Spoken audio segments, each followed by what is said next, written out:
Hello, നമസ്കാരം.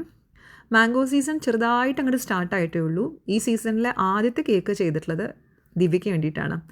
ദിവ്യ ഒരു ഡാൻസറാണ്, കലാമണ്ഡലത്തിൽ പഠിച്ച കുട്ടിയാണ്, ഗീത ചേച്ചിയുടെ സ്റ്റുഡൻ്റാണ്, അയർലൻഡിലാണ് താമസിക്കുന്നത്. ഇപ്പോൾ വെക്കേഷന് നാട്ടിൽ വന്നിരിക്കുകയാണ്. നമ്മുടെ സ്വപ്നക്കൂട് കേക്ക് ആദ്യമായിട്ട് ഇവർക്കൊക്കെ വേണ്ടിയാണ് ചെയ്തിട്ടുള്ളത്. ഇവരുടെ ആ ഗ്രൂപ്പിൻ്റെ പേരാണ് സ്വപ്നക്കൂട്.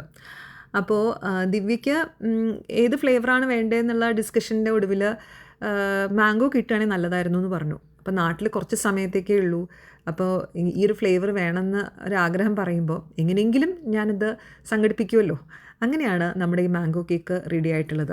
അത്ര ക്വാളിറ്റിയുള്ള മാങ്ങയാണ് ഇപ്പോൾ കിട്ടണമെന്നും പറയില്ല കേട്ടോ. കാരണം പറഞ്ഞ മാതിരി സീസൺ തുടങ്ങണല്ലേ ഉള്ളൂ. യൂഷ്വലി ഞാൻ ഫ്രഷ് മാംഗോ ക്യൂബ്സ് ചേർക്കാറുണ്ട് കേക്കിൽ.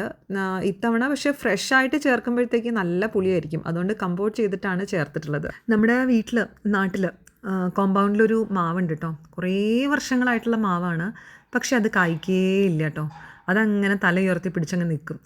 ഒരു പ്രാവശ്യം അച്ഛൻ പറഞ്ഞു, എന്താണെങ്കിലും ഇത് കായ്ക്കണില്ല, ഇത്തവണ നമുക്കിത് വെട്ടിക്കളയാമെന്ന്. അത് കഴിഞ്ഞ് ആ സീസൺ തുടങ്ങുമ്പോഴത്തേക്കും ആ മാവ് പൂത്തു. അതിനകത്ത് കുഞ്ഞു കണ്ണിമാങ്ങകളൊക്കെ വന്നു. മാങ്ങയൊക്കെ ഉണ്ടായി, എന്നാലും പേരിന് അത്രേ പറയാൻ പറ്റുള്ളൂ. പക്ഷെ അതുവരെ പൂക്കാത്ത ആ മാവ് അക്കൊല്ലം പൂത്തു എന്നുള്ളതാണ്. ശരിക്കും അച്ഛൻ പറഞ്ഞത് കേട്ട മാതിരിയാണ് തോന്നിയത്. നമ്മൾ പറയില്ലേ ചെടികൾക്കും മരങ്ങൾക്കൊക്കെ ജീവനുണ്ട് എന്നുള്ളത്, അത് ശരിക്കും സമർത്ഥിക്കണ മാതിരിയാണ് ആ മാവിൻ്റെ പ്രകടനം ഉണ്ടായത്. അതിനുശേഷം ചില വർഷങ്ങളിലൊക്കെ അതൊന്ന് ആഞ്ഞ് വലിച്ച് കുറച്ച് പൂവൊക്കെ ഇടും, കുറച്ച് കണ്ണിമാങ്ങകളും കുറച്ച് ചെറിയ മാങ്ങകളൊക്കെ ഉണ്ടാവും.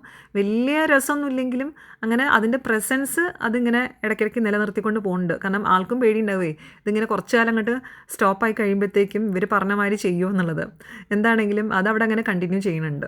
മാമ്പഴം എന്ന് കേൾക്കുമ്പോൾ നമ്മൾ മലയാളികൾക്ക് നല്ല പഴുത്ത മാങ്ങയുടെ മണത്തിൻ്റെ കൂടെ ഒരു കാര്യം കൂടെ ഓർമ്മ വരും, വൈലോപ്പിള്ളിയുടെ മാമ്പഴം അല്ലേ.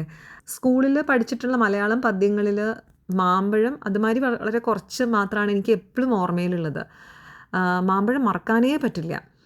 അത് ചെറിയ ക്ലാസ്സിലെപ്പോഴാണ് പഠിച്ചതെങ്കിലും ചെറിയ കുട്ടിയായിരുന്നെങ്കിൽ പോലും അത് വായിച്ചിട്ട് അതിൻ്റെ ആ വേദന ശരിക്കും തൊണ്ടയിൽ ഇങ്ങനെ നിൽക്കണ മാതിരിയാണ് ആ ഒരു സങ്കടം ഉണ്ടായിരുന്നത്.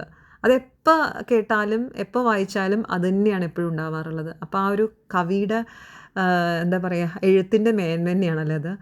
ആ അമ്മയുടെ വേദന ആ പദ്യം വായിക്കുന്ന ഒരു കുട്ടിയെപ്പോലും സ്പർശിക്കാണ്ട് പോയിട്ടുണ്ടാവില്ല. മാമ്പഴം എന്ന് പറയുമ്പോൾ ഒരുപാട് നല്ല മധുരമുള്ള ഓർമ്മകളുടെ കൂടെ ഒരു കുഞ്ഞു വേദനയായിട്ട് വൈലോപ്പിള്ളിയുടെ മാമ്പഴം എന്നും നമ്മുടെ ഇടയിലുണ്ടാവും.